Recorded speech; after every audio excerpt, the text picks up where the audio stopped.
нөгөө давхраа илгэчихээр нөгөө үхэхтэй нүд найрдаг юм гэлээ тий. Үнэхээр яг тийм. Хаанасаа юу сонссон юм бэ? Гэхдээ бүр яалтчгүй тийм зөндөө сонсч байсан юм.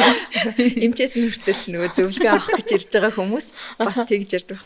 Эмчээ энийг юм асуучихвал гэд. Тэгэхээр нахаа гэхэлэр тэгээ би одоо энэ мэс заслыг хийлгэчихээр үхэхтэй нүдээ анихгүй болох. Энэ өдрийн мэндийг хүргэе бүсгүүчүүдээ. Өндөр өсгийтүүд маань нааша ойртод суугаарай. За подкастын маань дараагийн дугаар эхэллээ. За бид нэр өмнөх дугаараараа бас нэгэн сонирхолтой зочныг ураад, бас нэг сонирхолтой сэдвийн хүрээнд та бүхэнд мэдлэг нэмэхээр нэг сэдвийн хүрээнд ярилцсан. Тэгвэл энэ удаад ч гэсэндээ бид бас нэг зочин урьсан. Гэхдээ тэр зочин бол өмнөх зочноо урьсан юм аа. Тэгэхээр одоо зочноо магад өмнөх дугаарыг үзэж амжаагүй бүсгүүчүүд маань мэдгүй байж магадгүй юм. Тэгэхээр Эма маань өнөөдрийн зочноо танилцуулна. За юун түрүүнд энэ студид сууж байгаа бүсгүүчүүдтэй энэ өдрийн мэндийг хүргэе. Өдрийн мэнд хүргэе туулаа. Эмчтэй бас Соко эмчтэй бас энэ өдрийн мэнд хүргэе. Баярлалаа. Тааштай өдрийн мэнд хүргэе. Баярлалаа. Өнгөрсөн дугаар бид гурав ярьсан сэдв эмэгтэйчүүдийн гоо сайхан тэр тусмаа мэс заслын талаар ярилцсан. Тэгээд дараа нь өөрсдийгөө туулаа хоёлаа эмчээс юу асуулаа гэж бодсон чинь гэртээ хараад санаа зовсон. Яагаад гэсэн чинь эмч гайхсан байх та. Энэ хоёр ч одоо мэдээллийн хаана явж исэн хүмүүс энэ дотор орж ирээ суудсан гэмээр асуултууд асуусан байсан. Гэхдээ асуултыг хүлцэн учраас энэ удаагийнхаа дугаарыг үргэлжлүүлж байгаа. За хүний мэс засал. Та өмнөх дугаар дээр ярьсан да. Давхраа буруу хийлгэснээс болоод одоо давхраа гэдэг чинь зөвхөн дээд давхраа биш шүү дээ. Одоо ингээд доотлын завх ингээд юу гэсэн байла? Нэг мэрэгжлийн хэлгэн энэ бүгдийгээ засуулж яагаад ямар эрсдэлд ордог тухай. Хэрвээ авуулсан тохиолдолд эмэгтэйчүүд мэдэндээ 40 нэмгэн насны эмэгтэйчүүд нүрээ энэ тэндээс нь татаж үзэл энийг авчих юм бол ийм гоё болчих юм байна гэд бодоод байдаг штэ. Энэ сэдвэр үргэлжлэхгүй бол болохгүй нэ. Тэгээ бид хоёрыг гайхсан уу? Тий. Ер нь бол нийтээрээ л нэг жоохон мэдээлэл тийм ээ. Дутууд үлмэх ч юм уу ойлголт жоохон сул яваад ах шиг харагддаг. Тэгэхээр энэ талаар бас үзэгч болон сонсогч нартай мэдээлэл өгч байгаадаа маш их таатай байна. Тэгэхээр нөгөө өмнөх дугаар дээр бас ерөнхий нэг тийм мэс заслын талаар бас ойлголт авсан байх тий манай бүсгүүчүүд маань. Тэгвэл одоо бид нэг задлж шээ. Наривчлээ. Одоо тэгээд мэс засал гэхээр маш олон мэс заслууд бид нэр ярих бах. Тэгтээ тэр дундаасаа манай нарийн мэрэгжил яг энэ завхны тал дээр нүдний тал дээр нөгөө мэрэгжлээ эзэмшсэн яг мэрэгжлийн эмч хүн байгаа учраас бид нэр завхны мэсцлийн талаар өнөөдөр ярьж байгаа шүү. Тэгэхээр эмч маань бол одоо биднэрт яста өөрийнхөө мэддэг бүх зүйлээ одоо харамгүй ярих бах. Магад бас бүсгүүчүүд маань завхны мэс засалтай холбоотой бас асуултууд байгаа бол тий доор үлдээж болно. Бид нар эмчээсээ бас асууна. За би хоцорчлоо энэ төр гэж бас бодож хэрэггүй шүү. Давхраатай болохоор л гоё юм уу? Нүдний доор өвчлээгүй болохоор л гоё юм уу? Хамгийн ихний үндсэн зөв ойлголт нь юу юм бэ? Бид нар бол зүгээр гоё болох тухай л хамгийн түрүүнд яриад байдаг. За одоо харин өстө давхраатай нүд болгон гоё биш юм аа. Тэр давхраа үнэхээр төрхөндөө зөгцсөн байна уу?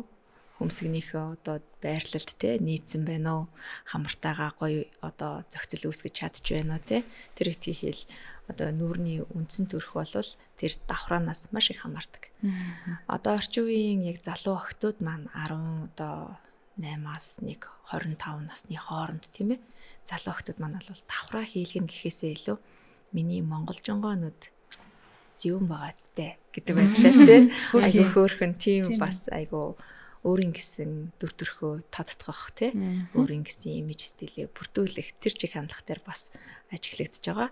Эмчийн хувьд бол тэдгээр хүмүүст эмчийн хэрэг бараг байхгүй болж байгаа. Гэхдээ мэдээж нэг одоо 30-аас дээш настанд болвол яалтчгүй л бидний арсны тийм ээ үе аранхай шин чанар алдагдсны улмаас зөх болвол суларч итгэ.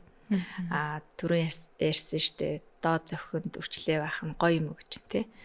Зарим хүмүүс бол одоо тренд болж гарч ирсэн зарим нэг одоо бараг хүчлээ үүсгэх нөхцөлж бүртүүлдэг бас трендүүд бэ. Харин юм зураад байх шиг байна. Тий одоо ихэвчлэн яг нүдний одоо энэ доотлын хэсгээр хөөхөн ингээд инээмсэглэхлээр нэг бондгор юм үүсдэг дээ тий. Тэр бондгор юмыг байнга инээмсэглээгүй байсан ч нэг инээмсэглсэн төрхтэй юм шиг өөрийнхөө төрхийг бас зөөлрүүлж те гоо зүй бас тэрэнд хадгалагдаад байна гэдэг үднээс бас юм хийлгэх эсвэл будахтаа тэрийг тийм болгож будах бас тийм одоо юу байна мод байна.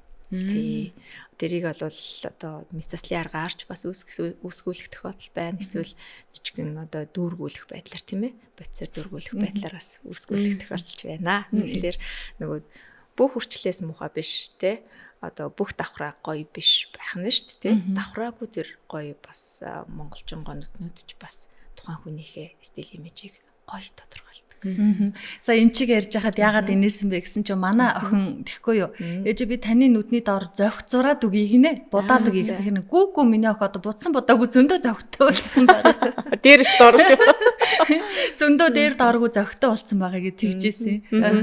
Монгол эмэгтэйчүүд чинь өөрсдөө жоохон голомгүй байдг юм уу та гэж би одоо сүүлийн үед охтууд манд тэхгүй байх л та.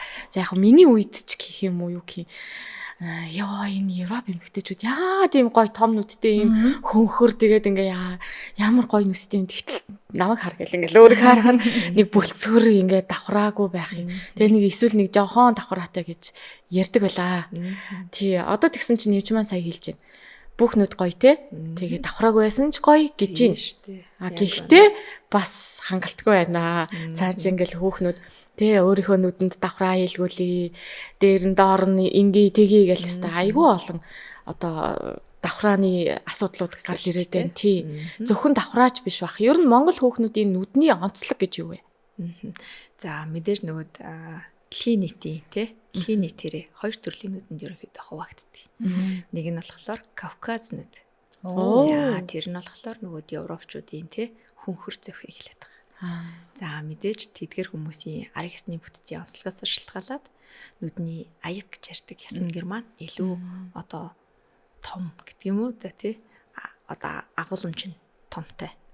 Тэрэн дотор оршдог нүдний маань тийм ээ нүдний алим болон булчингийн байрлаж байгаа байршил нь илүү жоохон урагшаага төрөлттэй ч гэдэг юм эсвэл цаана жоохон цаанч гэдэг юм уу тийм ээ онцлог үзэндөө байна. Монгол хүмүүс маань Аз нүдний одоо хэлбэртэй ордог. Аз нүднүүдийн онцлог нь гэх юм бол мэдээж хөнхөр байдал үүсэх тусмаа тэр нүд хөгшнүүд болж харагддаг. Тийм хөгшин төрхийг хүнд бүртүүлдэг. Одоо эмчийнх нь ерөнхийдөө сүүлийн үед их тулж байгаа тий проблем юу байна вэ гэхээр ер нь л нэг 35-аас дээш насны эмэгтэйчүүдэд маань тэр одоо хөнхөрнүүдний асуудал тэдэнд айгүй сэтгэл унах байдлыг авчирдаг тий. Ингээд ямар ч тохиолдолд нэг гархалсан нүдтэй нэг ядарсан царайтай тэрнээсээ болоод би өстө яаж ч будах гэд болохгүй бай тий. Яаж ч хичээгээд би нэг ингээд нэг айгүй нэг ядарсан царайтай цонхичуд тий. Эсвэл хөгшин харагдаад гэдэг асуудлууд их гардаг болсон. Тэр асуудалтай мэдээж дэлхийн нийтээрээ л бас sunken eye гэж нэрлэдэг түүнийг тий хөнхөр зөөх гэж нэрлэдэг. Тэрийг бас шийдэх олон төрлийн аргууд байна, тийм ээ. Тэгэхээр ийм асуудал байвал мөн манай эмнэлэгт хандж болох юм аа. Тэгээд нүд олгон дээр давхраа хийхгүй л ээлгүй дээ, тий. Яг үнэ. Тийм шүү дээ. Одоо яг тий одоо жишээ нь очлаарай. Манай эрэгтэйчүүд. Манай эрэгтэйчүүдэд бол зөнгөлөн тохиолддог хүсэлт байна. Тэр нь болохоор би нэг ингэж хацаага алдсан юм шиг болохгүй гэдэг. Тийм ерөөсө болохгүйгээр би нүднийхээ те энэ үнцэн арьснал салчмаар байна гэдэг асуудал тавьдаг байхгүй юу? Тэр хацаага алдсан юм шиг гэдэг үгний цаана юу гэдгийг гэхээр нэг өөрийнх нь төрөх жоох өөрчлөгдөд байна гэсэн нэг санаа байгаа байхгүй юу? Тэгэхээр энэ санааг би те одоо яаж энэ хүнд одоо үнэхээр энэ хүслийг нь биелүүлж өгөх вэ гэдэг дээр бас сүүлийн жилүүдэд маш их сайн ажилласан л та хөгжүүлэлт хийсэн. Тэгээд тэдний хүслийг биелүүлдэг болцсон байж байгаа. Тийм. Нэрээ сони эмэгтэй хүмүүс давхраа хийлгэчихээр нэг хайхтар өөр харагддаг штэ. Нүдэн сэргээд аятайхан болчихжтэй гэж харагддаг. Гэтэл эрэгтэй хүн нэрэл нэг юм жоохон хөөрхийн нүдэн захин унжаад нүднийх нь урдаар ороод байгаа юм чи одоо дээшлүүлэхин тэр хүний буруу биш штэ. Тэгэхээр л нэг эвгүй харагдаад байдیں۔ Энэ тэгэхээр эмэгтэй эрэгтэй хүний нүдний онцлог гэж байдаг юм уу? Эсвэл биднэрээ сэтгэхгүйд байна уу? Сэтгэхгүйд ч байна. Дээрээс нь нөгөө нэг юу штт.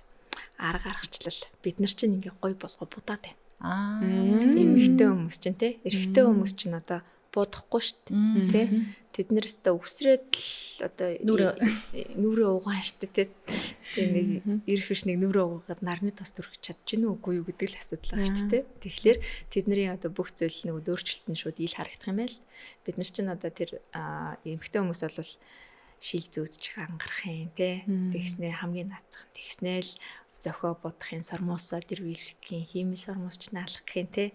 Ерөөс төссөн зүйлийн аргаар тэр өөрчлөлтөө зохицуулаад бүр илүү гоё чимээд байгаа юм. Тий, тэрнтэй холбоотой. Тэгээд эрэгтэй хүмүүст ер нь бол яг үнэхээр өрөвдмөр юм шиг нөхцөл байдлууд тэгэхээр үсэт байгаа байхгүй. Тэгэхээр тэр байдлыг нэм чинь аль болох те өөртөөх нь хүслийг биелүүлээд энэ бол айгүй нөгөө тэр хүнийг цог жохойг нэмдэг.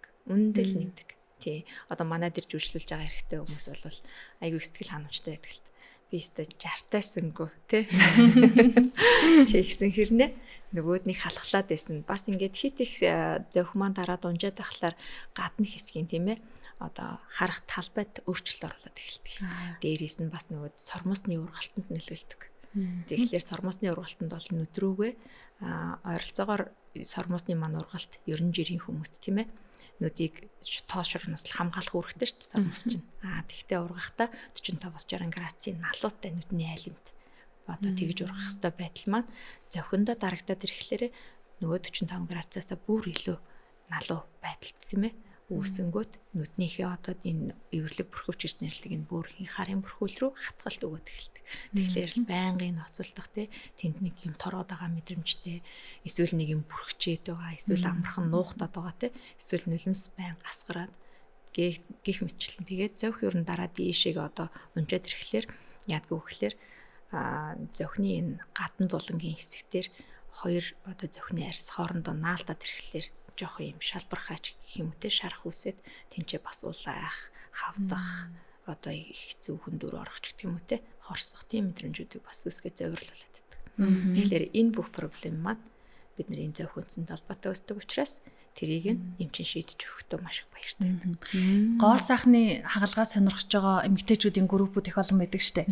Тэр дотроос би мэдээллүүдийг орж ирэхээр хүмүүс юу гэж хариулсан байх нь хүн юу асуух нь гэж сонирхоод харж байхад өсвөр насны охтууд 13 4-тэй ээжүүд нь асуусан байдаг. Зарим охтууд өөрсдөө би ингээд нүдэндээ сэтгэл хангалуун биш байдаг давхраа хийлэгмээр байна гэж асуусан байхаар би гайхаад байдаг байхгүй. Энэ хүн чинь ингээ өсөд том болно мэдээж одоо нүрийн хэлбэр өөрчлөгддөг гэлгүй. Энэ жоохон охтууд одоо дур мэдээд очоод давхраа хийлэгчгүүдээ эсвэл ээж аав нь сайн судлахгүй ямар нэг юм болчихоо дээ гэд өөрөө нөгөө охин хөхтөөцтэй болохоор тий бодоод идэг. Эмэгтэй хүүхдийн нүдний давхрааг хэдэн наснд нь хийвэл одоо хөгжил нь яг болцсон байдаг юм бэ? Ерөнхий бүтцийн үүднээс нь авч үзэх юм бол 13 наснаас эхэлнэ гэж үздэг. Тийм мэдээж нөгөө нэг одоо эмгэгийн улмаас буюу тийм ээ зарим тохиолдолд сормоос буруу ургалттай гэж юм те зохины эргэлттэй гэж юм. Эмгэгийн улмаас бол хідэн наснд бага наснд хийгдэх боломжтой. Тийм тэр завирын улмаас хараа муудах асуудал тийм ээ эсвэл нүд хялах асуудал ч гэдэг юм уу те нүдний одоо булчингийн бас эмгэгүүд үүсэх бүрэн боломжтой байдаг учраас тэрийг эрт хугацаанд нь янзалж өгдөг. Зүгээр яг гоо сайхны тийм ээ заалтаар тэр одоо өсвөр насны охинд бол бас тэр бол айгүй том проблем байхгүй. Тийм тэгэхээр тэр проблемыг бид нар бас шийдэж өгнө гэдэг бол бас л тэр хүүхдийн амьдралын чанарт те асар их эерэг нөлөөг үзүүлж байгаа гэж үздэг. Тэгэхээр яг шууд тэр охтууд маань шууд очиод хийлгэн гэдэг бол боломжгүй асуудал юм. Тэрийг бол эцэг ихтэй асар хамгаалагчтай заавал зөвлөлддөг тэдний гарын үсэг буюу зөвшөөрлийн тий авсан тохиолдолд бид нар тэр үйлчлэгийг тухайн хүүхдэд үзүүлдэг. Энэ нөгөө мистасл гоо сайхны биш энэ завх хийлгэх гэж байгаа шүү дээ. Тэгэхээр түрүү хэлсэн давхраа унжсан хүн давхраа нь унжаад байвал яа харахгүй ингээд мистасл хийлгэхээс өөр аргагүй бол энэ шиг шалтгаанууд зайлшгүй хийлгэх шалтгаанууд байдаг баг. За эмэгтэйчүүд бол яг өөрсдийнхөө гоо сайхны талаас гой харагдахын үүднээс хийлгэж байна. Тэгвэл эхлээд нэг зайлшгүй шалтгаан ийм хүмүүс заавал одоо давхраа оюулах хэрэгтэй байдаг юм аа. Энэний араас яг дараагийнх нь гоо сайхан болоод ингээд хийлгэж болно гэсэн ийм шалтгаанууд та хэлвэл ямар шалтгаанууд яг энд бол ерөөсөө л нөгөө сая миний дурдсанчлан эмгэг тийм ээ ерөөсөө харааны үйлзүүд муугар нөлөөлж болцшгүй болон муугар нөлөөлөд байгаа эмгэгүүд хэрвээ танд бий болсон бол түүнийг арилгах тийм ээ тэр одоо харааны үйлзүүг сайн хэвээр нь хадгалах зорилтоор бид нар хийдэг. Хамгийн наацхан одоо хүүхдэд бол ихэвчлэн зовх дотгошоогоо тийм ээ сормосны буруу ургалтууд бол маш илбэг. Тэгэхээр энэ ажил бүрийн тусламжтайгаар бид нар жижигхэн хөрхөн давхрааг суулгаж өгөөд тэр хатгаж байгаа сормосны одоо градусыг тийм ээ ургалтын өнцгийг нь өөрчилж дэрбэлгэж өгдөг байна шүү дээ. Тий. Тэгснээрээ энэ бол ирээдүйд тохиолдох одоо тэнд эвэрлэг бүрхүүч гэж нэрлэдэг бөөрийн хаар манадалт байдаг тий. Тунгалаг бүрхүүчийг одоо булангуртуулахгүй буюу сорвжуулахгүй байх. Тий. Тухайн хүүхдийн манай харааны үйлзүүд түүнтэй холбоотой муудахгүй байхад айгүй том үйл хэрэг болдог. За насанд хүрсэн хүмүүст гэж ярих юм бол одоо хамгийн наацхан зовх тий хүүхдэд бас тохиолдолд зовх буух юм гэж байдаг л та. Тэр нь болохоор тий ботоз гэж нэрлэгддэг. Тэр ботоз гэдэг эмгэх маань болохоор төрөлхийн зовх өргөдөг булчингийн дутуу хөгжил. Энэ нь мэдээж одоо хөнгөн болон дунд тийм ээ хүнд гэсэн явцтай байдаг. Энэ хөнгөн дунд хүндээс нь шалтгаалаад бид нар ямар аргаар энэ давхраа хийгээд л зүгээр илэрчих юм уу тий?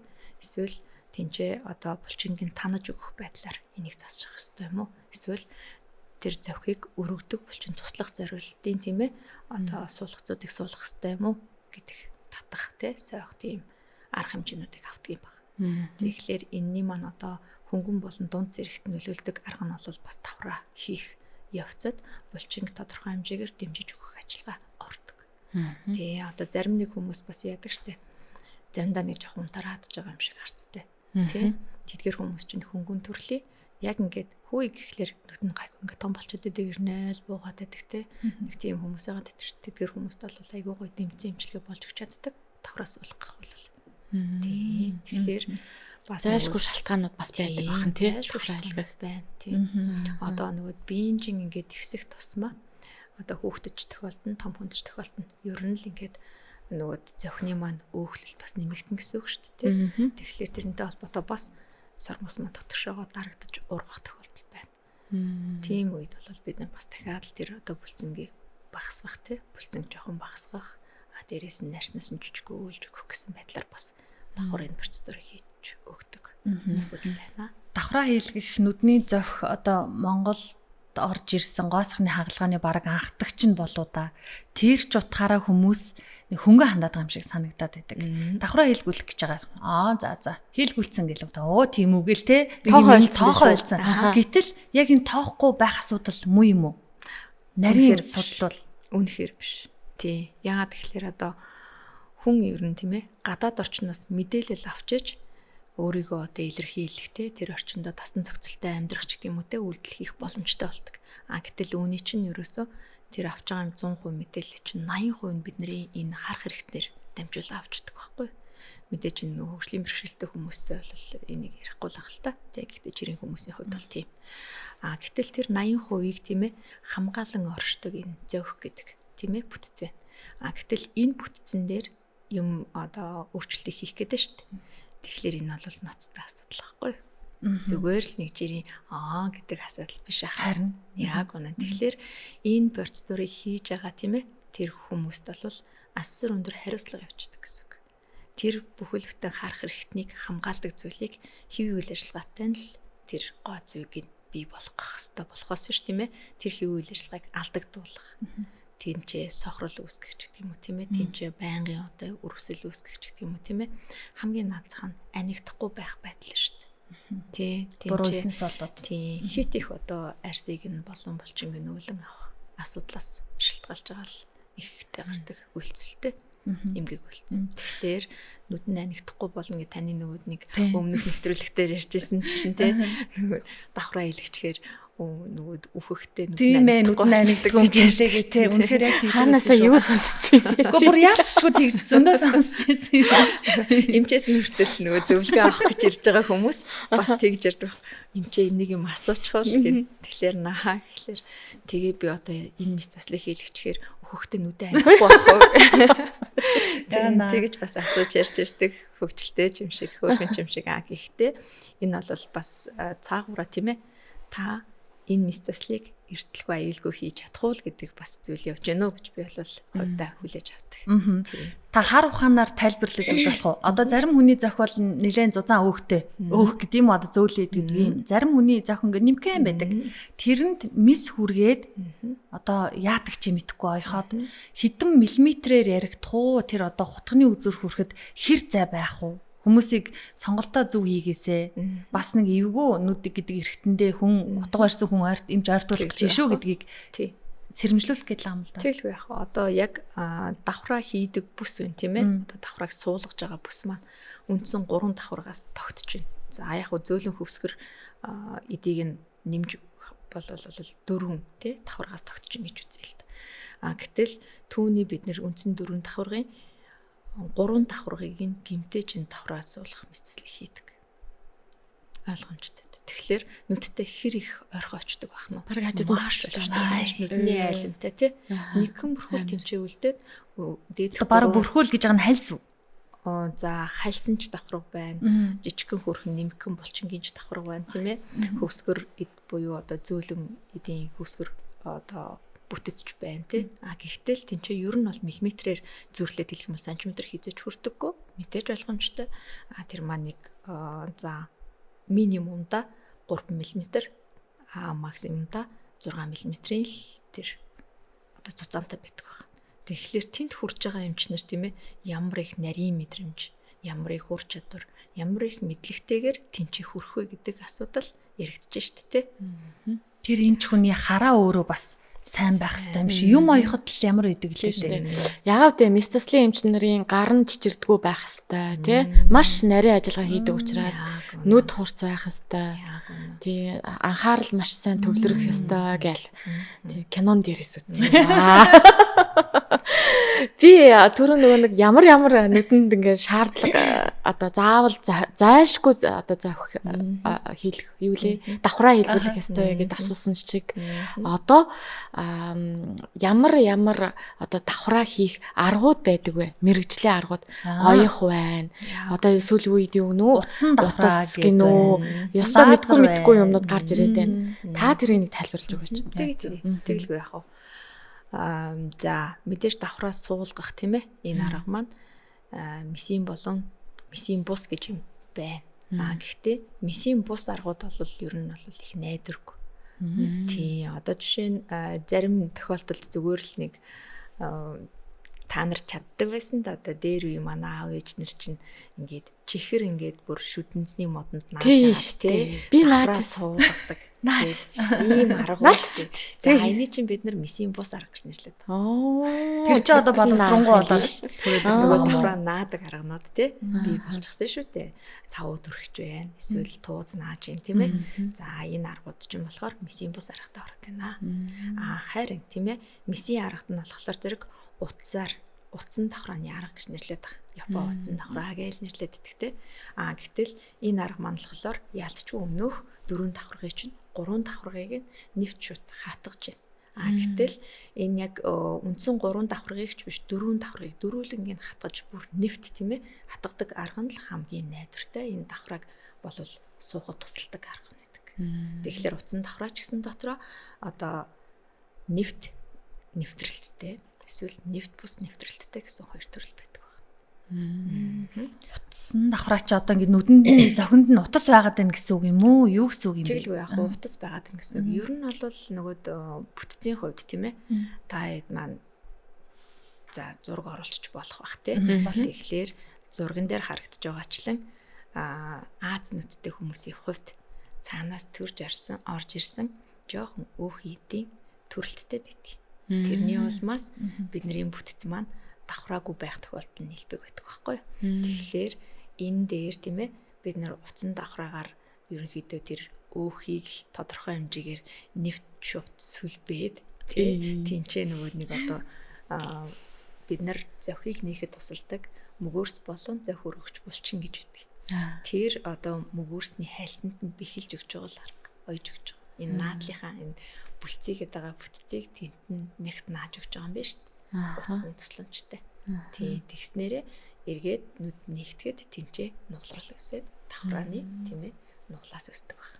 Тий. Зүгээр наадлаас бид нар ингээд юм наагаад байгаа нь бол өстой нэрийн нэг даавнд нуглаас үсгээд байгаа л арга шүү дээ. Тийм л ах та. Тэгээ мяснаас айдаг хүмүүс утсан давхраа хийлгүүлээд байна уу? Эсвэл энэ яагаад сонголтоо ингэж хийгээд байна? Уг нь ингээд зүсүүлээд идэгчүүл тэр ингээд насан турших болоод утас байгаад байна гэдэг ч юм бас байлгамааргүй юм шиг санагдаад байна. За ер нь бол хувь хүний айцтай бол нэлээд мэдээж холбоотой тийм ээ. Мис өргөх дургүйч гэдэг юм уу тийм хүмүүсийн хувьд гэхдээ энэ маань өөрөө мисийн арга дурдаг. Яагаад гэвэл тийм ээ шууд нүдний бүтцийг бүгднийг нэвч шууд хадгаж байна. Дээрээс нь тэнцээ тэр зүг оруулах нүх үсгэнд тулд заавал зүсдэг. Тэ 1-2 мм хэмжээтэй зүслэг хийжээж тэр нүхээрээ бид нар утсаа оруулж иж тэнд тэ 70 дотоо утасны зангилаа үсгэж тэрийг тогтоож байгаа байхгүй. Тэгэхээр зүслэггүй аргаар гэж нэрлэдэг боловч үнэ эрэхтэй жижигэн зүслэг бас үсгээд байна. Тийм байна. За одоо тэгээд нөгөө нэгэнт ингээд зүсүүлцээ. Одоо ингээд гой давхраа хийлгэцсэн байгаа. Эхний ээлжинд бол тэр чинь ингээд харахад амар л харагдах байлгүй дээ. Одоо бодвол зүссэн болохоор чи. Тэгээ хэр хугацааны дараа энэ идэгдэг вэ? Давхрааны яг зүслэгтэй мис заслын хувьд одоо сая бид нар ярьсанчлаа утсан давхрааны хувьд бол 14 хоногийн дараа гэхэд тэнд өрөвсөл маань намдаад тийм ээ хав маань буугаад бидний хүссэн давхраа болвол үндсэн төрхөндөө орж эхэлдэг. За тэр хүн баг 1 сарын дараа гэхэд баг юу ч мэддэхгүй болоод ирэх. Тэ хийлгсэн гэж мэддэхгүйгээр хавн хавдргүй өрөвсөлгүй болчихно гэсэн үг байна. Мэдээж нөгөө 1-2 мм-ийн хэмжээтэй зүслэг байдаг учраас тэр нь бол дорхнайнаад идгэрчихнэ шүү дээ. Харин нөгөө зүслэгтэй давхраа гэж тэ. Зүслэгтэй давхрааны арга бол яалтчгүй одоо зүслэгийн хэмжээ том байх тусмаа идгэрэлтэн жоох уудна. Ерөнхий та давхраа зүслэгтэй аргаар хийлгээд тэ одоо хүн хараа таныг зүслэгтэй аргаарч бараг хийлгэсэн гэж мэдэхгүй болох хугацаа бол 2-3 сар шаарддаг. Тий. Хувь хүнээс нь өөрөөс нь шалтгааллах юм байдгүй.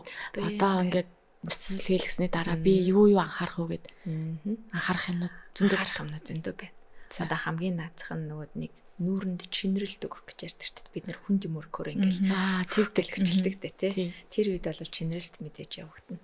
Тэр чинрэлтийг аль болох өгөхгүй байх нь тийм ээ тухайн мис засал хийлгэснээс эхний 7 хоногийн хугацаанд бол тэр чинрэлтийг авахгүй байжж шарх маань цус одоо гарах хөхрөлт их үүсэх хавн их үүсэх эрсдэл нь бага байна. Тэгэхээр тэр зүйлүүд маань бага байж чадах юм бол тийм ээ бидний шарх хурд итгэрэн шүү дээ.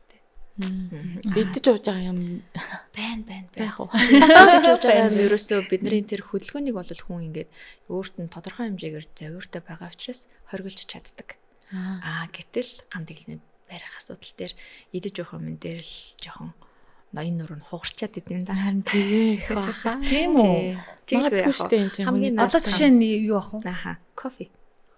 Яана би яг хуурах юм байна. Одоо яана. 2 сар уу?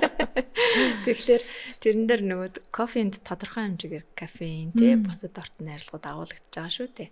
Тэр орчин найрлагууд маань харшил төрүүлэх хүчин зүйлийг агуулж байдаг. Тэгээд бид орноо. Бид ороход жирийн одоо өрөвсөлгүй байж байгаа бид ороход бол харьцангуй гайгүй тэр нь мэдэгдэхгүй. Гэтэл бид нар тэнцээ төслийг тийм ээ үсгэж гисэн тэнцээ өрөвсөл үссэн одоо эс маань гимтсэн байна гэсэн үг те. Тэгэхээр тэр өрөвслийн урвал маань тэр нөгөө гаднаас орж иж байгаа харшлуулах урвалыг үүсгэгч байцс ороод ирэхэд ерөөсөл бичгэн авчдаг байхгүй.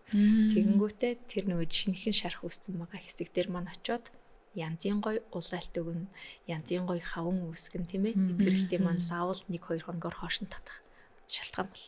Би ч одоо тэр хаавэсэн тэр нүдэнд миний идэж ууж байгаа ер нь юм ямар хамаа байх вэ те нүдэн ханатал баг хоолунд идэж угаал байж ах юм байна. Хамаатай юм байна шүү дээ. Хөөдөө дор хаяж бас хүний дархлаа байна тий. Дархлаа сайн байж идэгрэлт нь хурдан явах. Тийм байна. Тэгээ эмэгтэйчүүдийн асуудаг асуултууд байдаг шүү дээ. Би энэ амралтын өдрүүдээр амжаад давхраа хийлгэж боломжтой юу? Эсвэл энэ ээлжийн амралтандаа амжаад нэг тэгчих боломжтой юу? Хэвийн ажил амьдрал үргэлжлэх хугацаа хэрвээ гэсэн чинь давхраа гэж гололтгүйгээр одоо 1 сар нэг улирлын амралт шаарддаг юм шүү. Ээлжийн амралт энэ маань бас харьцангуй юу өөр ойлгохтой. Тий, одоо жишээ нь манай эмнэлэг дээр тийм ээ утсан давхраа хийлгэж байгаа хүн болвол 5 дахь өдөр юм ч юм уу тийм ээ утсан давхраа хийлгэлээ гэхэд нэгд өдөр нь баг зэргийн жоохон шил зүгээд те хавангаал жижигхэн халахлах төдийд үйлдэл хийгээл ажиллаа бүрэн гүйцэтгэх боломжтой болоо явждаг. Одоо зүслэгтэй мистасэлд орсон хүмүүс ч гэсэн бас их боломжтой. Тий. Дээрээс нь зүгээр л нэг таны өөрөө чи идгэрэх хурдад найдахгүй бид нар. Хэрвээ та үнэхээр яралтай ажилтай болвол тийм ээ урдчлаад эмчээсээ зөвлөгөө авах үед нь эмчилгээг нь эхэлждэг. Тэгээд мистасэлд орох хугацаа болоход таны бие махбод аль хэдийн бэлтгэгдэж гисэн ямар ч харах үүссэн хурд идгэрхтэй темпэнд орчих нь гэсэн үг шүү дээ. Тэгэхээр тэр үед хоёлоо хийх юм бол дараачийн нэгд өдөр гэхэд бол та жижигхэн бас нүдний шил зүгээд ажиллаа ихэд бол саадгүй. Гэхдээ ажлын одоо гормон тийм ээ одоо нөхцөл гэдэг юм уу да. Мэдээж хүнд юм өргөх барихаас жоохон зайлсхийсэн байх ёстой шүү гэдэг өнөө хөдөлгөөний гамт эхлэмэл зааварчилгаа өгч тоо. Өнгөрсөн 7 хоногт та гоо сахны газруудад утсан давхраа хийсэн билүү? Хийж байгаа тухай яриад нэг зарс хийлгсэн штэ.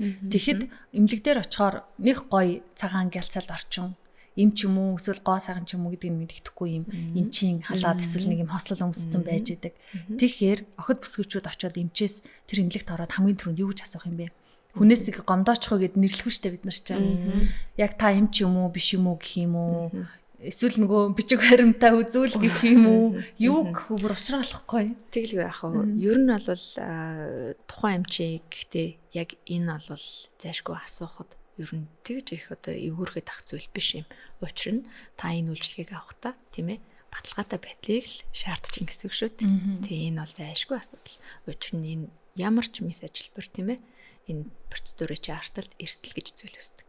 Тэгэхээр тэр эрсдлийг л өөртөө хамгийн багаар тооцоолж энэ алхмыг хийх гэдэг энэ шийдвэр гаргах гэдэг шүү дээ. Тэгэхэд хэрвээ үнэхээр тэр мэрэгжлийн хүн байх юм бол ерөөсөө царгалах зүйл биш. Энэ бол тэгэлгүй яах вэ те би тэдэн он төгссөн те энэ мэрэгчлэр тэдэн жил ажиллаж байгаа туршлагатай те тантай адилхан ийм кейсийг би тэдэн одоо тохиолдлыг хийж байсан ийм хүн байна гэд эмчин лав хэлэхдээ бол маш их баяртайгаар хэлдэг. Тийм. Кейс ярьж өгөөч. Одоо нөгөө давхраа засвар гэд хүмүүс давхраа засуулаад байна. Гэхдээ Монголд засуулахаас илүү тийшээ явлаа, ийшээ явлаа гэд нөгөө туул кино гэдэг шиг би уншсан. Гадагшаа явж давхраагаа засуулна гэд яваад хүүхнүүд ингээд харагдаад байдаг. Бусдын зөвлөгөө өгсөн байдаг. Гэтэл танаар давхраа засуулсан тэр нь ямар эмгэгтэй байгаад та нэг жоохон айдстаа засч исэн тохиолдол юу вэ? Яана би чадах болов энэ ямар амар юм хийцэн бэ? Яагаад ингэ нүдэрээ тоглуулсан бэ гэсэн жишээ. Байлгүй яах вэ? Одоо манайхан даяйгүй их тохиолддог нөгөө туршлага хуримтлуулаагүй хүний тийм ээ хийж байгаа алдаа юу вэ гэхлээр зохиныхоо зүйлийн эдийн байдалд үнэлэлт хийгээгүй хийх. Үнэлэлтгүй буюу одоо ерөөсөө тэр өөх саадулж байгаа гэдэг л өөхөл бүлцэлгээ давхраагүй байгаа гэдэг ойлголтоо тэр хитрхийг гүн авцсан байх ч юм уу те. Тэг тохиолдолд тэр өөхийг хайр гамгүй шулан авах асуудал.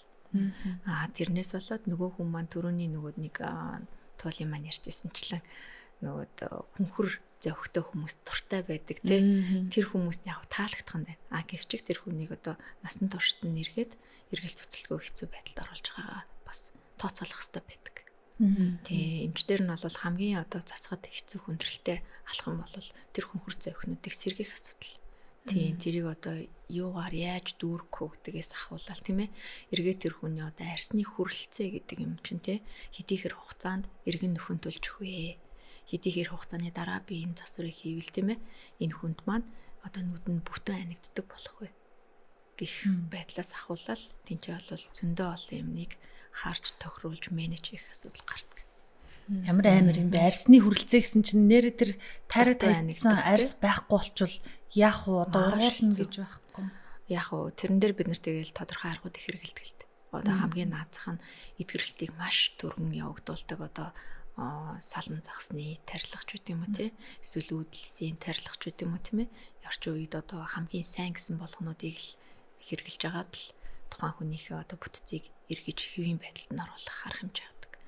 Тэгээд тэдгээр одоо хүнхэр болсон зохитой хүмүүстэр бол буцаагаад бид нэр өөхөр нөхөж өгөх нөгөө орон цаг тийм ээ эсвэл одоо булчингийн тутмагшил буюу хит их тэр цаграг булчингаас өлөд аваад өгчихсэн байгаа тохиолдолд хонхор юм одоо давхрааны одоо нуглаасууд байдаг та. Нэг хүн нүдэн анихад шууд ингээл амар алуу болцсон те. Тэр хэсгүүдийг хүртэл бид нар сэргээж эргэж хэвийн байдалд нь оруулах те. тийм асуудлууд бас гардаг байхгүй. Тэгэхээр ер нь бол тухайн эмч болгон дээр тий очиж хандаж мэс заслын үйлчилгээ авах гэж байгаа бол одоо ялангуяа давхраа хийх гэж байгаа бол тэр эмчийнхээ тийм ээ яг надтай адилхан тохиолдлыг та хэдэн хүнд хийсэн бэ?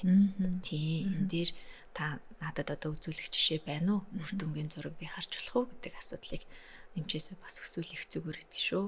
Тий эмчт нь бол бүх хийсэн хүмүүс юм тий тохиолдлуудын зураг яг бүх хүмүүст үзүүлэхгүй шүү дээ. Ойлгомжтой тэрийг үзүүлэхийг зөвшөөрсөн хүмүүсийг л мэдээж үзүүлнэ. Тэгээд за ийм жишээ байна. Таны тохиолдолд ийм болох боломжтой гэдгийг нь ерөөхдөө багцаа үр дүнг нь бол харуулж байдаг. Хүн болгоны нүд адилхан биш гэхдээ. Тий. За хоёулын гэхээр дээдлийн энэ хэсгийг нь аяхал юм бодоод ах шиг байгаа юм тий. Гэтэл бас доотлол гэдэг юм шиг байна тий. Доотлыг нь ямар тохиолдолд тий яа гэдэг. Бид хоёрын асуултууд үргэлжилсэн. Харин тий. За доод зохион дээр бол ихэвчлэн хүмүүст цүлхийлт үсэх. Мөн одоо энэ нөгөө нулимсны зам гэж ярьдаг тийм ээ. Одоо зам гэх үү ховл гэж ярьд юм да. Нулимс урсах ховл гэж ярьдаг. Тийм tear truth гэж нэрлэдэг л дээ бид нар мэрэгжлийн хэлээр бол. Энэ хэсэгтэр болохоор зэрэг хүчил төрөгчийн сан гомжийн жоохон дутагдал эсвэл зөүлийн тийм бас хомсрал шимэгдлийн улмаас үүсдэг dark circle гэдэг хөхрөтдөг тийм. Энэ асуудлуудыг бас мэс-цэслийн аргаар шийдэж өгөх бүрэн боломжтой. Мөн одоо зав хөнжаад ирэхлээр яалтчгүй л нухлаасууд үүсдэг тийм. Хатрын одоо энэ нэмсгэлтэй холбоотойгоор нөгөөх маань зах хэсгээр бол доод хэсгээр бас л янзын нуглаасууд үүсдэг шүү дээ. Тэгэхээр энэ нуглаасыг хүртэл бид нар одоо мэс-цэслийн аргаар хэрхэн одоо баг байлгах тийм аргууд бас байна. Тийм одоо тэр цүлхгэрийг бид нар тийм ээ цүлхийлт үүснэ гэдэг маань мэдээж цаанаас нөгөөд нүдний альмиг арын 3-2 орон зайгийн дүүргэж нүдний аяганд тий дүүргэлтийн өрөг үүсгдэг өөх маань наашаага зүлхийж нүдний доогуур одоо мэдээж нөгөө нэг газрын татах хүчний дагуу доошо шилжилтүүлсэн тий тэгээд урагшаага зүлхийх байдал бас булчингийн сулралтай ч бас холбоотой үүсдэг. Тэгэхээр энэ үед нь бид нар тэр өөхийг тодорхой хэмжээгээр тийм ээ зөв байрлалд нь оруулж жижигхэн танаж өгөх асуудал. Мөн одоо шилжүүлэн тэр хонхрыг нөхөж өгөх асуудал. Эсвэл булчингийн сойж бэхэлж өгөх асуудал. Тий эдгээрийг бол ер нь цогцоор нь хийдэг энэ мис заслууд зөндөө гоё хөгжиж байгаа. Бас нөгөө нүдээ ингээд сэтгэлэн гэл амир юм яриад байдаг байхгүй юу? Тэр урагшин тийм багтаа. Орлоо багтаа. За тэр мис засал бол нүдний зарим нэг одоо онцлог бүтцээ тий үед хийгддэг мис заслын арга байдаг. Одоо зарим тохиолдолд одоо бүр ангаах ухаанд хүртэл монголоид нүд гэд нэрлэлчихсэн тий. Монгол нүд гэд нэрлэлсэн бас нүдний онцлог байна. Тэрний жишээ нь одоо уртлын энэ арьс маань 30 онцлогтойгоор байршиж тогтцсон байдаг тийм бүтцтэй байдаг байхгүй. Тэгэнгүүт хүмүүс зарим охтод одоо бага насны охтод жоохон нүднийх нь бөөрөнгийн хар буюу тий өөрлөг бүрхөвч нь ойрхон юм шиг харагддаг шүү дээ. Тэгээ сүлэрч юм шиг ярьдаг тий. Тийм хүмүүст эсвэл хяларч юм шиг гэж яриад байдаг тий. Тэдгээр хүмүүс чинь тэр арьсны 30 байдлын онцлогоос шалтгаалаад тий тэр байрлал маань өөр харагдав. Тэр тохиолдолд нь магадгүй зарим тохиолдолд бүр ингээд нүд хоёр нүдийг айгүй хол харагдуулаад. Тэ? Тэр тохиолдолд тэрийг бол цэцлэгээний арга гэж бид нар нэрлэдэг л дээ, тэ? Одоо кантопласти гэж нэрлэдэг. Үндсэн ангаахын хэллэг нь бол энэ кантопластигийн аргаар бид нар эпикантопласт гэдэг л дээ. Тэр аргаар бид нар бол тэрийг зохимжит хэмжээнд нь болгож өөрчилж өгөхийг хилтгэлтэй цэцлэгээ гэдэг маань. Цэцлэгээ гэхдээ бас олон янз байна.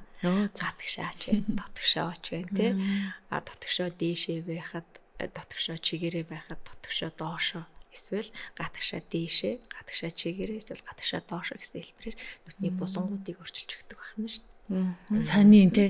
Гадна тал руугаа сэтлэх одоо яг юунд ач холбогдолтой байх вэ? Байна. Бас хитрхи ойрхон нүдтэй хүмүүс байна шүү дээ. Зарим тохиолдолд одоо нүдний гадна болон маань хитрхи дээшээ барилах баас тохиолдолд тэгэхээр нэг чартгаа нэг тийм нэг нүднүүдтэй онцлогтой хүмүүс байдаг шүү дээ. Тэдгэр хүмүүсийн хувьд ингээд яаж давхраа хийсэн юм бөөрөнгийн хэлбэртэй болоод байдаг. Нүдний төгсгөл нь доошоо онжуу харагддаг.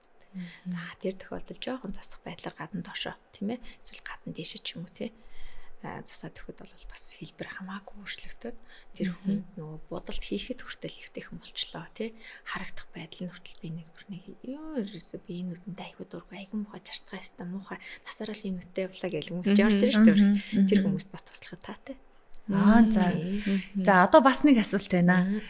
Таны ярианд бас хитэд сонсогдчихсэн. Өмнөх дугаар дээр бас нүүрний мэс засал ярихад сонсогдчихсэн. Нөгөө дүүргэлт хийн нэг юм шахна гэж яриад байгаа шүү дээ. Одоо филлер ботокс гэхээр гайх хүмүүс их байхгүй болцсон. Би нэг юм шахна гэдэг хар лайгаад байгаа. Тэгэхээр яг тэр юу шахагддаг бол тэр тусмаа одоо маш ойрхон зохиндоо эсвэл ингээд дээдэлтэй ингээд юм шахчихаар тэр нь арьсандаа шингээд байхгүй болдг юм уу? Эсвэл би ямар учиртай юм болоо?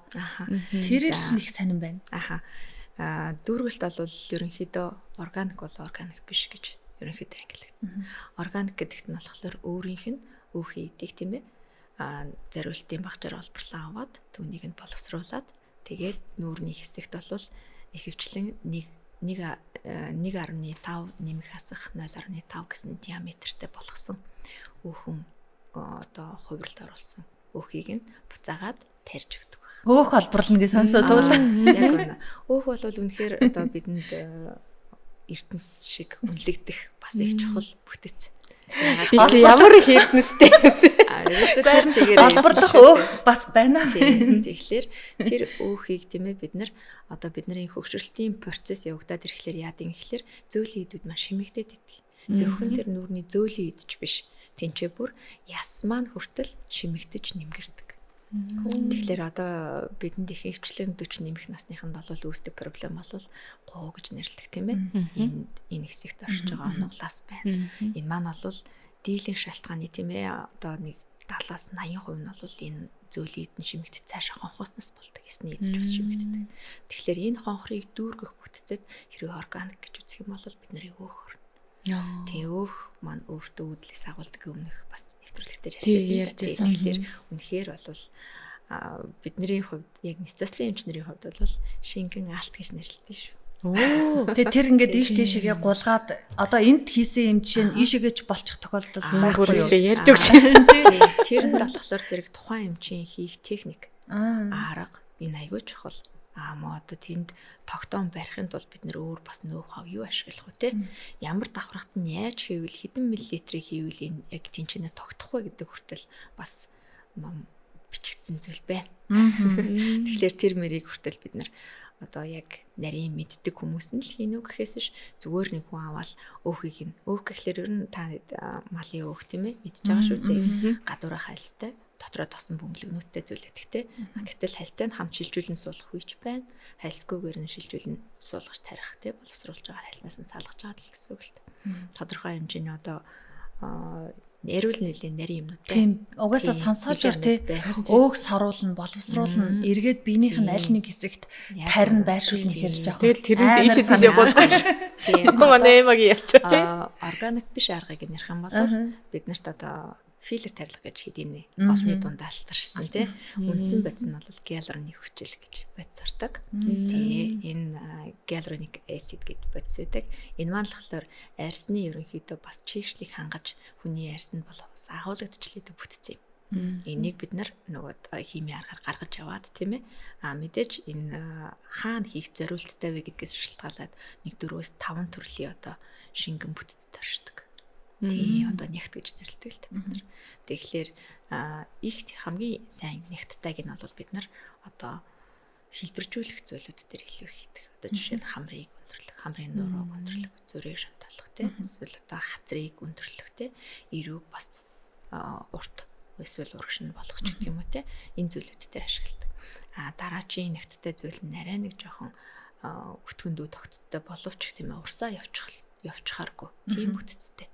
За тэрийг нь бол бид нар одоо энэ гууг дүүргэж гэдэг юм уу тийм ээ юун дээр тухны хонхрыг дүүргэх вэ чинь темпрал буюу шанаа хэсгийн хонхрыг дүүргэх тий хацрын хонхорхойг нөхөгч гэдэг юм уу тий иймэрхүү байдлаар элбэг болол ашигладаг. За дараачийн хэлбэрийг нь болохоор зэрэг зөвхний эргэн тойрны орчимд бол бид нар илүү практик хэрэгэлдэг л одоо нөгөө нэг тэр хонхор үүссэн хэсэгт бол дүүргэлт хийгээд өгөхөд одоо бид нар ингээл гэрэл сүдэр шууд дээрээс гэрэл тусгаад тийм ээ шууд хонхоогод харагддаг бүтц маань алга болгож шин. Тийм гих мэдчлэн яг тэр нэгтаас нь шалтгаалаад шингэн бодисоо бид нар хаана хэрэглэх вэ? Тэр ихтгэл хамгийн шингэнийг нь бол тийм ээ урсдаг байдлаар тийм шингэнийг нь бол арьсандаа чигийг нөхөж өг тийжээлийн зорилгоор тарьж ирнэ. Одоо би бүр нэг тос бид нар одоо нүүр чигшүүлнэ гэсэн чинь нэг тосны тухай, маскны тухай л бодоод байсан чи тий. Тийм би нэг сони юм бодоод байна л да. Сонио асуухгүй байх уу гэж. Хүн ингээ бид нар бол давхраа оюул гэд ингээд давхраатай болох гээд ингээд оюулаад месси аргаар ингээд хийлгүүлж ийн мэрэгжлийн эмчтэр очиод. Гэтэл бүр том давхраатай хүн жижигрүүлээ гэж ирдэг тохиолдол байдаг уу? Маш их ирдэг тий. Тийм үү? Тий. Одоо жишээ нь хит их том давхраанууд ер нь их хөвчлэн хүнхэрнүүдэн дээр өсдөг байхгүй. Тэгэхээр тэр хүнхэрнүүдэн дээр том давхраануудаа жижигрүүлэх хүсэлтэй хүмүүс айгүй их. Ягаад тэгэхээр айгүй олон давхраа үсэл гарахлаа л тий. Мянган ядарсан царайтай би инста бутахад хүртэл тий. Тэр нуглаас болгонд нь будаг очиж ороод өстой хэцүү байна гэж ярьдаг. Тэгэхээр тэр давхрааг бид нар нэгтгээд тий сүнс арсных нь хэмжээнээс багасгаад тэгээд нэг жижиг давхраа болгоод өгөхөд болохгүй юм байдаг. Бас томыг жижигрүүлдэг байх юм байна. Тэргүй бас одоо нөгөө нэг фейлдсэн давхраа гэж яриад байдаг штэ. Том жижиг болсон эсвэл хэтэрхий том тий давхраа эсвэл зайцсан давхраа үсгчлээ гэж ярьдаг тий. Тэр болгон дээр бас цас гарах зөндөө байна. Зайцсан давхраа гэж их сонсч ирсэн. Тэр одоо ямар учиртай болоо зайцсан давхраа гэж их л сонсогдоод ирсэн. Тийм. Зайцсан давхраа гэдэг нь ерөнхийдөө яг давхрааны нуглаас сормоос хоёрын дундах тийм ээ. Зөөлөн ид буюу одоо булчингийн ид гэдэг хөвчл. Тэр булчингийн ид маань тэр одоо хооронд бомбож арших гэдэг юм уу тий нугларч аршихыг хэлж байгаа. Тэгэхээр анх нөгөө нэг одоо давхраа хийж байсан эмч маань тий хийж байгаа эмчийн маань ерөнхий мэдлэг болон туршлагатай байсан байх юм. Жохон дутагдaltaй байснаас тэр байдал үүсч болдог. Зарим тохиолдолд магадгүй нөгөө нэг хичнээн зөв хийх байсан ч холбоос үүсгэж бид нар ер нь бол сорвжлын маань нэг хэлбэр юм л та. Тэнд сорив үүсгэж холбоос үүсгэснээр давхраа маань тогтдیں۔ Гэтэл тэр үүсэж байгаа сорив маань дутуу үүснээс болоод доошоо суух тохиолдол бас пилгамаас уларсан гэсэн үг шүү дээ. Тийм тэрнээс болоод тэнцээ бас бомбох байдал үүсдэгтэй. Тийм тэрийг бол засах бүрэн боломжтой. Зарим юм дээр ерөөс ухаан орохгүй байна.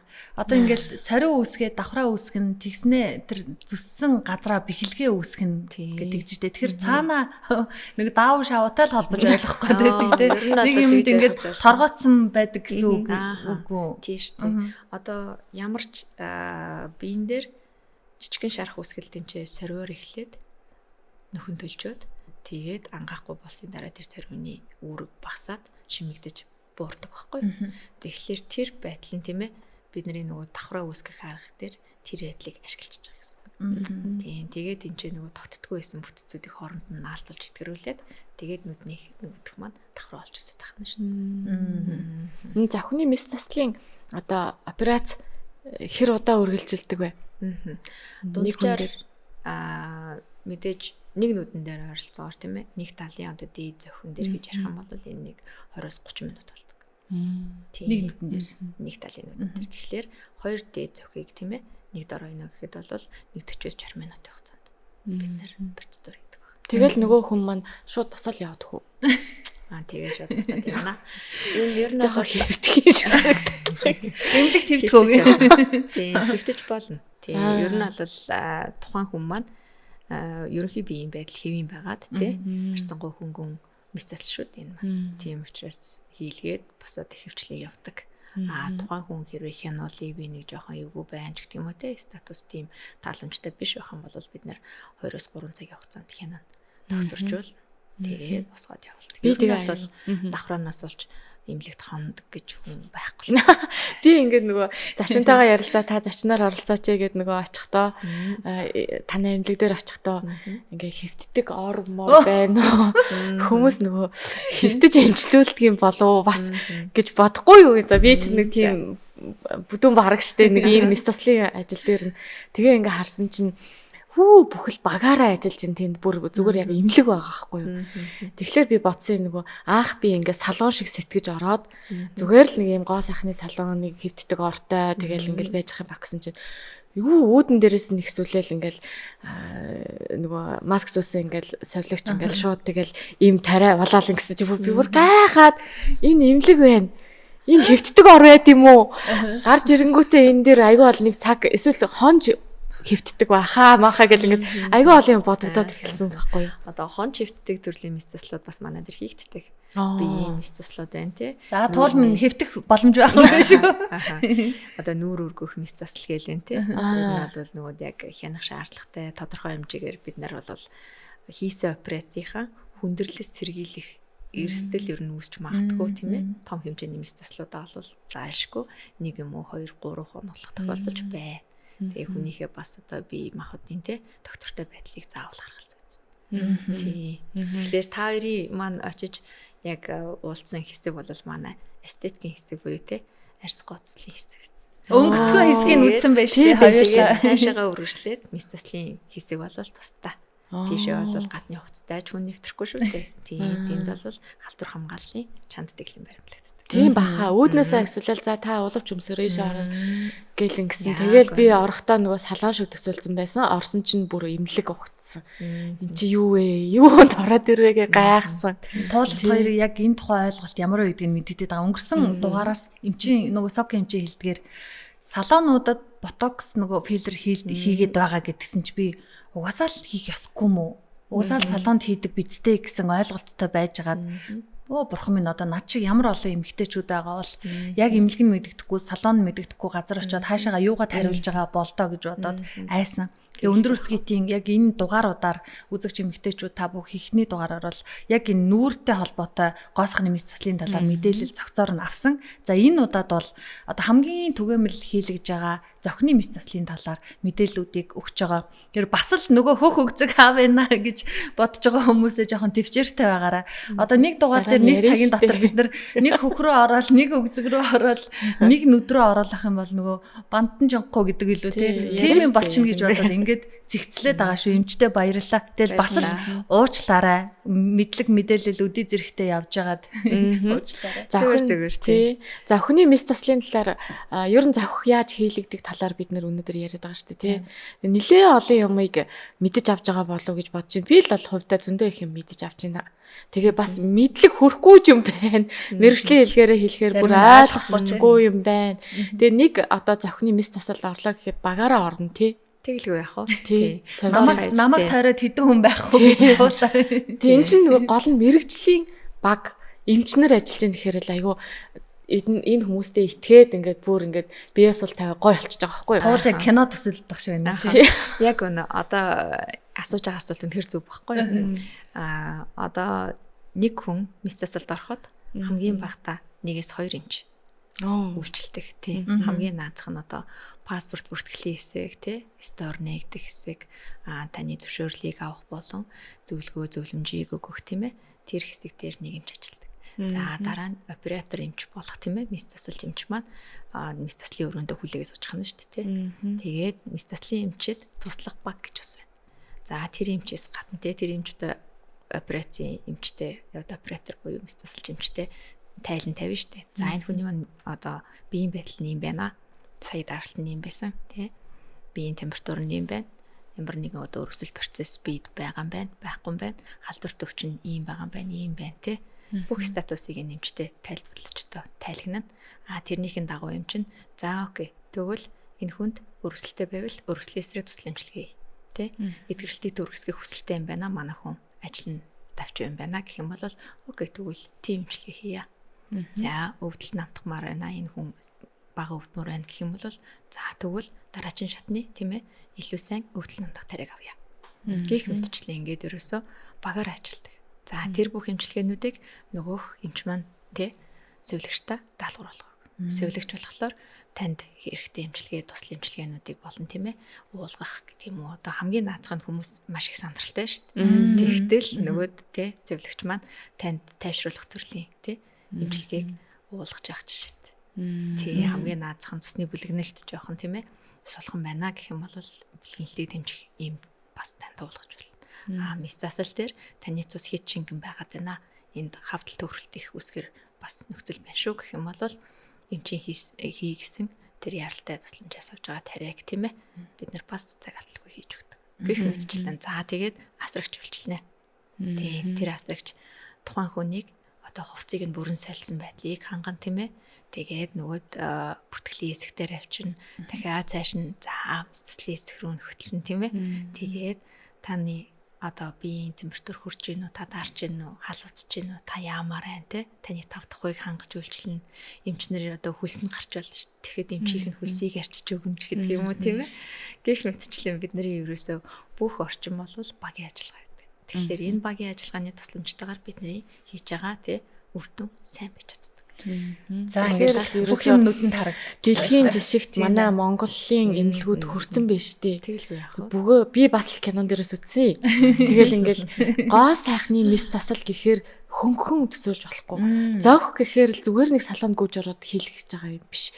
Энэ хүний нүдэнд нүүрэнд мис хүрэж байгаа учраас тэгэхээр мэрэгжлийн баг эмчнэр ингээд бүр багаараа ингээд совилогчтойгоо асрагчтайгаа юутэй хийдэг тэгээд ингээд ажиллаж ийн гэхээр ерөөсөө мэрэгжлийн төвшөнд хүрсэн байна. Тэгээ би яагаад энийг асуусан гэхээр эмнэлэг учраас тий мэрэгжлийн гэдэг чинь мэрэгжлийн л байдаг. Түүнээс зүгээр салон бол бас нөгөө зүгээр яг ийлэг мэллэг тий тэр бол байж болно шүү дээ. Гэхдээ салонуудаа би муу хэлж байгаа юм шүү. Тэгэхээр манайхаа мэрэгжлийн тий манайхаа мэрэгжлийн гой салонууд зөндөө байгаа шүү дээ. Зүгээр хамгийн том ялгаа гэдэг юм уу тийм ээ. Салон болон эмнэлгийн ялгаа бол тэнцээ ерөөсөө ариун цэврийн тий стандарт бүрдэгсэж байгаа юу? Халдвар хамгааллын дэглэм байгаа юу? Тэ аль алинд нь байх хэвээр. Тэгвэл тэнд одоо жишээ нь хамгийн наацхан та хоёр одоо манай эмнэлгээр ороход л та гаднаас боловч өмсөж орж ирээрээ гэдэг хэлж байгаа. За тэр бол ерөөсөө агаарын ариун цэврийн асуудлыг бид нар хянаж байгаа асуудал байхгүй. Тэр одоо мэдээж гадуур явсан те бүх газарт гიშгсэн гуталтайгаа манай эмнэлэг рүү орж ийн гэдэг асуудал бол манай эмнэлгийн тэр одоо мис засалд орсон мэдслийн үйлчилгээ авсан хүмүүсийн шархны эдгэрэлтэнд те айгүй шууд нөлөөтэй. Тий агаарын чанарын одоо үзүүлэлт гэдэг зүйл бид нар бол ерөөсөө сартаа нэгээс 2 удаа заавал хийгддэг. Тэгээд сартаа нэгээс 2 удаа заавал агаарын ариу төгөл хийгдчихдэг. Ер нь бол нэг агаар дах бактери гэж хэлдэг тий. Тэр агаарт хөвж байгаа бактери маань 15 хүртэл бол энэ нормал үзүүлэлт гэж үздэг бол манай эмнэлгийнх бол шалгуулахад нэгээс 2 байна л гэсэн л үнэлгээ гарч ирж байдаг. Тэгээд эндээс ахуулаад тийм ээ салонд яг энэ үйлчлэгийг болно хийлгэж болно шүү дээ. Гэхдээ тэнцээ айрс нэвтрэх зүсэлт хийгдэх процедур хийгддэг учраас арцсангуу одоо шаардлагатах нь бага байдаг гэж болох юм. Манай эмнэлэгт бол мис засал хийгдэж байгаа тий. Тэгэхээр тэнцээ ил шарах үүсэж байгаа орчин. Тэгэхээр тэр агаар ямар чухал вэ? Бид нар байнгын л нөгөө нэг одоо бүх ажилчдынхаа амны хөндий болон хамрын өндөнөөс арчигдсан шинжилгээ өгвөл тий. Бас тэнд ажиллаж байгаа хүмүүсийн чинь амьсгал гэж юм байна шүү дээ. Тэр нь нарийн шин чанартай байх хэрэгтэй тий. Илд янзын хор хөнөөлт бактеригүй байх хэрэгтэй. Хамгийн наацхан антибиотик төсвөртэй тий нэг өөртөө агуулдаггүй эмч сувлагч нар байх хэрэгтэй. Маш их нарийн зүйлүүд явагддаг. Хэрвээ тэнд илэрх юм бол бид нар системтэй арга хэмжээ аваад тий илэршүүлж тэр ажилтан маань ажиллаа хийв юм байна. Энэ агаар цэвэр байх энэ төр гэдэг чинь би нөгөө ковид үеэр л мэдэрсэн шүү дээ. Ямар чухал байдгийн бэ? Бид нэр цэвэр ариун байхгүй бол бид нар ямар заваан байсан бэ гэж бодогдсон шүү тэр ковидын үеэр гар хөл угаах тэр гаднаас өөртөө юу тээж орж ирж байгаа юм бэ? Агаар лугаа юу зацаал тэгэл ингээд байсан. Тэгээд тэрийг одоо бол ойлгоод байгаамаа нэг жоохон ойлгосонд баярлалаа. Тэгээд одоо төгсгөл нь би бас нэг юм нэг хөгжилтэй юм бодоол сайн суугаал байлаа. Бид нар ингээд нөгөө хөтлөгч, найруулагч яг ийм орчинд ажилладаг тэс өөр мэрэгжлийн хүмүүс. Мэрэгжлийн нэг ийм онцлог байт юм шиг байгаа. Ингээ хүмүүстэй явж байхаар би ингээл дуу хоолойных нь өнгийг сонсоол. За нэг энэ иймэрхүү гээл хүмүүсийн дуу хоолойны өнгийг сонсоол явж идэг байхгүй юу? Тэгэл уцаар ярихаар за яг би хүнийг дуу хоолойгоор нэг таньчаад идэг байхгүй юу? Энэ бол мэрэгжлийн онцлог. Гэдэг шиг гоо сайхны мис засалж гудамжаар явж байхдаа эмэгтэй хүмүүсийн за тэр нүд нь юм байна зохин юм байна гэж хардаг болов уу гэж бодоол төрөндөөс хойш ийм хөвгчлээ бодож суучлаа. Гоо сайхны мис засалт энэ чинь хувьд ер нь гудамжаарч бай, олон нийтийн газраарч бай, эмэгтэйчүүд, бүсгүйчүүд, эр эмгүү ер нь юуг харж явдаг вэ? Энэ хөвгчлээ асуу санагтаад байгаа надаа. Тий, яг тантай адилхан байхгүй. Бид нар бол ерөөсөө л бүх өөртөө таарлаж байгаа бүх орчин, бүх нөхцөл таарч байгаа хүмүүсийн тэр одоо өөрийнхөө анхаардаг хэсгийг дандаа харж одоо таны зохиог би харцсан л гэж тий. Одоо энэ хүний зохиог харцсан л гэж байна жишээтэй тий. Тэгээд дотроо бүгдээрээ дүгэлд ийцэн маш тий. Энэ юм байна. Тэр юм байна. Тэгчүүл гоё болох юм байна. Ингэчүүл гоё болох юм байна да. За гэд ингээд дотор дандаа дүнэлттэй. Та хоёр хэрвээ зөвлөгөө авна гэх юм бол би зүгээр дөрчгийн талын зөвлөгөөг нөхөд билээ. Тэгэхээр хоёулаа эфирээр бол зөвлөгөө авахгүй гэдгийг мэдчихэж байгаа үү? Тий. Нууц. Эфир бол нууц. Дараа нь авъя. Тэгээ дараа нь авъя. Гэхдээ энэ байдал бүр ингээд халдварладаг. Одоо манай эмнэлэгт ажилд орсон тий. Ороод өнгөрсөн ч гэдэг юм өөр одоо мэрэгжлийн хүмүүс хүртэл бүх хүмүүсийн одоо нүүр зарыг хардаг болоод гараад явдаг байхгүй. Тийм үү. Тий. Манайд өвлөлжээс үржлэгч хүртэлтэй эргэн тойрныхныг харцсан. Тэр нь тийм юм байна. Энэ юм байна. Тэрийг тэгсэн байна те. Энийг ингэсэн байна те гэд ингээд ялгаануудыг бүгднийг хараад сурсан байдаг. За энэ удаагийн дугаар одоо нүдний тухай бүр нүдийг өөрөөр хардаг болж байна. Би одоо давхраа зовх гэхээр зөвхөн дээд зовх боддог байлаа. Гоё болохын тулд биш байна. Одоо Аз нүдэнд магадгүй Кавказ давхраа хийж юм бол бүр аюул болох юм болох нь байна. Зөндөө болон тэд эмнэлэг юм уу, салаа юм уу, ямар газраас ямар үйлчилгээ авах ёстой юм. Ороод юу шаардах ёстой юм. Ариун цэвэр ямар байх ёстой юм. Гэхдээ тэгээд яг ингээд давхраа хийлэх гээд орлоо гэж бодоход адглал нүдэн амцсан байхад намайг тойроод хэдэн хүн байх ингээд төсөөлөл бол ерөөсө буугаал ирлээ. Баярлалаа Сокомч. Баярлалаа. Тэгээд та хоёртаа бас их талархмаар байна. Тэгээд одоо та хоёр маань ингээд мэдлэг бас баг байсан байна гэж шүү дээ. Яг одоо энэ подкастыг энэ нэвтрүүлгийг сонсож байгаа хүмүүс, үзэж байгаа хүмүүст маань энэ мэдээлэл шууд ингээ очиж тэдний бас нөгөө бодох хэвээр мэдэх хэвээр зүйл болж очиж байгаад би маш их баяртай байна. Энэ мэдээллийг бас олон түмэнд хүргэх гээд тусалж байгаа та хоёртай маш их баярлалаа. Баярлалаа. Бас дээрээс нь эмч хүмүүс амар гоё намаа хондоотой байдаг шүү. Би эмчигээ ингээл ярахаар ингээл бүр ингээл хараад гой намхан гэтэл бидний дуу хоолой өөрөө болохоор арсын ингээ ширхэгчлээ. Ийч үзэн бай санагдаад байна. За тэгээд бүгдэнд нь баярлалаа. Бүгдэнд нь гэдэг нь бас Ямада бас баярлсан шүү тий. Би өөрөө өөртөө баярлалаа. За ингээ өнөөдрийн өндөр өсгийд подкастын энэ өнөөдрийн дугаар энд хүрээд өндөрлөж байна. Бид өнөөдөр зохины тухай ярилцлаа. Тэгээд үзэжсэн сонсож байгаа сонсогч бүсгүйчүүд, үзэгч бүсгүйчүүд маань бас нэлээд олон мэдлэгийг олоод авсан болов уу гэж бодож байна.